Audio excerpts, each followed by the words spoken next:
The Silent Watcher. Maggie had babysat for the Johnsons often, but tonight felt different. The summer evening air was thick with humidity, and a storm loomed on the horizon, its distant rumblings promising a night of torrential rain. The Johnsons' Victorian house, with its creaking floors and flickering lights, always had an air of mystery. But tonight it seemed alive, with an almost sentient awareness.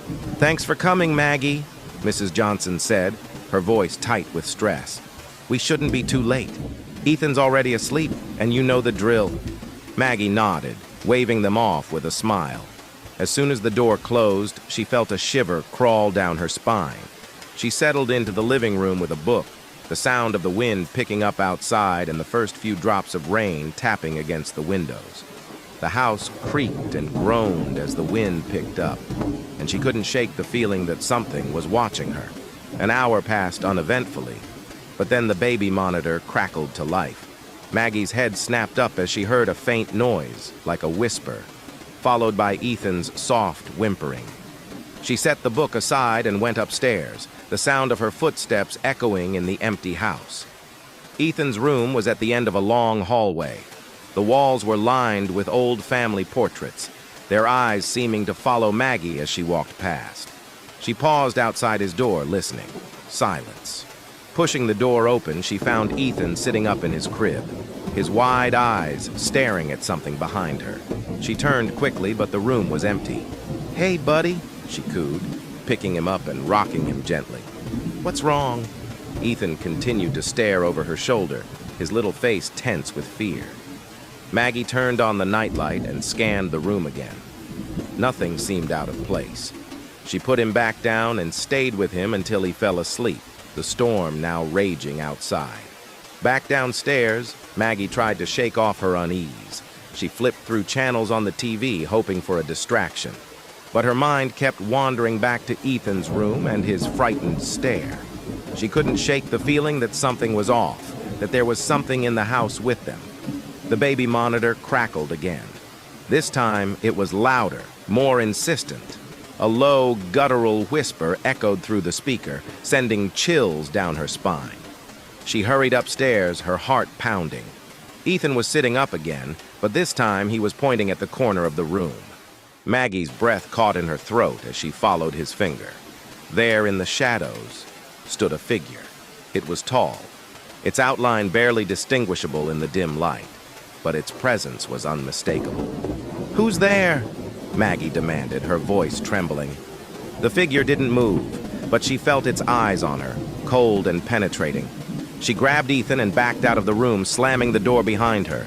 She hurried downstairs, clutching the baby tightly, trying to calm her racing heart. She called Mrs. Johnson, but the call went straight to voicemail. Desperate, she tried to rationalize what she'd seen. It must have been a trick of the light. But deep down, she knew it was something more.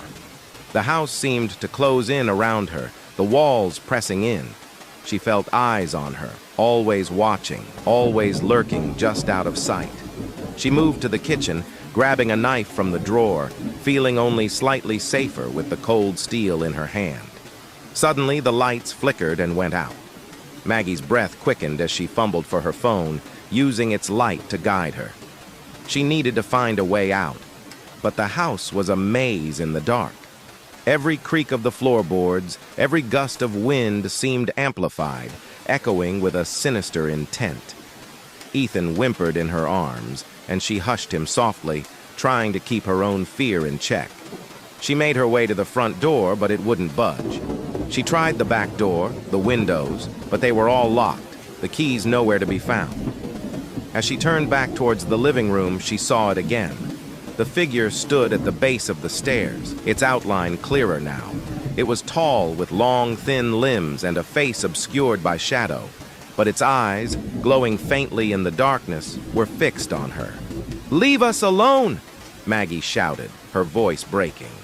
The figure remained still, its eyes never wavering. The storm outside reached its peak, thunder shaking the house, lightning illuminating the figure in brief, terrifying flashes. Maggie clutched Ethan tighter, backing away slowly, her mind racing with thoughts of escape. Just when she thought it was over, The front door opened, and the Johnsons' voices called out. Relief flooded her, and she ran to them, tears streaming down her face. "What's wrong?" Mrs. Johnson asked, alarmed. Maggie could barely speak. "Something in the house. Watching us." Mrs. Johnson's face paled. "We should have told you," she said quietly. "This house, it has a guardian spirit. It doesn't like strangers." Maggie stared at them in disbelief. "A guardian?" Mr. Johnson nodded. "It watches over the children. It must have mistaken you for a threat." As she left the house, she glanced back one last time. In the upstairs window, she thought she saw a shadowy figure watching her leave, its glowing eyes a silent warning. The storm had passed, but the memory of that night would haunt her forever. As she drove home, Maggie's mind raced. She couldn't shake the image of the figure's glowing eyes, the feeling of being watched. She kept looking in the rearview mirror, half expecting to see the figure following her. When she finally got home, she locked all the doors and windows, double-checking them twice. She tried to sleep, but every time she closed her eyes, she saw the figure. She heard whispers in the darkness, felt the weight of unseen eyes on her. She knew she would never be able to go back to that house again. The next morning, Maggie called Mrs. Johnson. "I'm sorry, but I can't babysit for you anymore," she said, her voice trembling. "I understand," Mrs. Johnson replied. "We should have warned you. The spirit, it's protective of Ethan. It must have seen you as a threat." Maggie hung up the phone, her hands shaking. She knew she had made the right decision. She couldn't put herself through that again. Over the next few days, Maggie tried to move on. She picked up extra shifts at her other babysitting jobs, kept herself busy. But she couldn't shake the feeling of being watched. Every time she passed a mirror or a dark corner, she half expected to see the figure's glowing eyes. One evening, as she was getting ready for bed, she heard a noise outside her window. She froze, her heart pounding. Slowly, she walked over and peered outside. The yard was empty, but she couldn't shake the feeling that something was out there, watching her. She closed the curtains tightly and turned on all the lights in her room. She lay in bed, staring at the ceiling, willing herself to fall asleep. But sleep wouldn't come. Every time she closed her eyes, she saw the figure, its eyes glowing in the darkness. Maggie knew she couldn't keep living like this. She needed to do something, to take back control of her life. The next morning, she called a local paranormal investigator. "Hi, my name is Maggie," she said when he answered. "I think I might have a problem with a spirit." The investigator, a man named Tom, listened patiently as Maggie recounted her experience at the Johnsons' house. "It sounds like the spirit has attached itself to you," he said. "It may have seen you as a threat to the child and is now following you to ensure you're not a danger." "What can I do?" Maggie asked, her voice trembling. "I can come by and perform a cleansing ritual," Tom replied. "It should help to break the attachment and send the spirit on its way." Maggie agreed, and Tom came over that afternoon. He walked through the house, burning sage and chanting softly. Maggie followed him, feeling a sense of relief wash over her as he worked. "This should help," Tom said when he finished. "But it might take some time for the spirit to fully leave. If you experience anything else, call me." Maggie thanked him and watched as he left. She felt lighter, more at ease. That night, she slept soundly for the first time since the incident. Days turned into weeks, and Maggie's life slowly returned to normal. The feeling of being watched gradually faded, and she stopped seeing the figure's glowing eyes in every shadow.